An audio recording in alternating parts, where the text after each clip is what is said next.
ಬೋನಿನಲ್ಲಿ ಅರಣ್ಯ ಇಲಾಖೆ ಸಿಬ್ಬಂದಿಯನ್ನೇ ಕೂಡಿ ಹಾಕಿದ ರೈತರು. ಚಾಮರಾಜನಗರ ಜಿಲ್ಲೆ ಗುಂಡ್ಲುಪೇಟೆ ತಾಲೂಕಿನಲ್ಲಿ ಹುಲಿ ಚಿರತೆಗಳು ನುಗ್ಗಿ ಜಾನುವಾರುಗಳ ಮೇಲೆ ದಾಳಿ ಮಾಡುತ್ತಿದ್ದು, ಇದರಿಂದ ಜೀವ ಭಯದಲ್ಲಿರುವ ಜನರಿಗೆ ಅರಣ್ಯ ಇಲಾಖೆ ನೆರವು ನೀಡುತ್ತಿಲ್ಲ ಎಂದು ಆರೋಪಿಸಿ ಹುಲಿ ಹಿಡಿಯಲು ಇಟ್ಟಿದ್ದ ಬೋನಿನಲ್ಲಿ ಸಿಬ್ಬಂದಿ ಅವರನ್ನು ಕೂಡಿ ಹಾಕಿದ ಘಟನೆ ತಾಲೂಕಿನ ಬೊಮ್ಮಲಾಪುರದಲ್ಲಿ ಇಂದು ನಡೆದಿದೆ. ಹುಲಿ ಚಿರತೆ ದಾಳಿಗೆ ಬೇಸತ್ತ ರೈತರು ಅರಣ್ಯ ಇಲಾಖೆ ಸಿಬ್ಬಂದಿಯ ಮೇಲೆ ಆಕ್ರೋಶ ವ್ಯಕ್ತಪಡಿಸಿ ಸ್ಥಳಕ್ಕೆ ಹುಲಿ ಹಿಡಿಯಲು ಎಂದು ಬಂದಿದ್ದ ಅರಣ್ಯ ಇಲಾಖೆ ಸಿಬ್ಬಂದಿಯನ್ನು ಜನರು ತರಾಟೆಗೆ ತೆಗೆದುಕೊಂಡಿದ್ದಾರೆ. ಜಮೀನಿನಲ್ಲಿ ಇದ್ದ ಬೋನಿನಲ್ಲಿ ಸಿಬ್ಬಂದಿಯನ್ನು ಕೂಡಿ ಹಾಕಿ ಆಕ್ರೋಶ ವ್ಯಕ್ತಪಡಿಸಿದ್ದಾರೆ. ಕಳೆದ 2 ತಿಂಗಳಿನಿಂದ ಗ್ರಾಮದ ಹೊರವಲಯದಲ್ಲಿ ಹುಲಿ ಹಾಗೂ ಚಿರತೆ ಕಾಣಿಸಿಕೊಳ್ಳುತ್ತಿವೆ. ಈ ಬಗ್ಗೆ ಜನರು ಅರಣ್ಯ ಇಲಾಖೆಗೆ ಮಾಹಿತಿ ನೀಡಿದ್ದಾರೆ.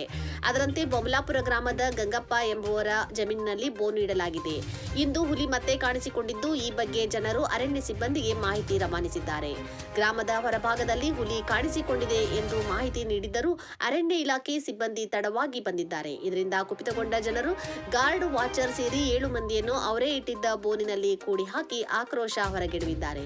ಈ ಬಗ್ಗೆ ಅಧಿಕಾರಿಗಳು ನಿರ್ಲಕ್ಷ್ಯ ವಹಿಸುತ್ತಿದ್ದಾರೆ ಎಂದು ತರಾಟೆಗೆ ತೆಗೆದುಕೊಂಡರು. ಬಳಿಕ ಸಿಬ್ಬಂದಿಯನ್ನು ಬೋನಿನಿಂದ ಹೊರ ಬಿಡುವಂತೆ ಅರಣ್ಯ ಇಲಾಖೆ ಸಿಬ್ಬಂದಿಯ ಮನವೊಲಿಸಿದರು.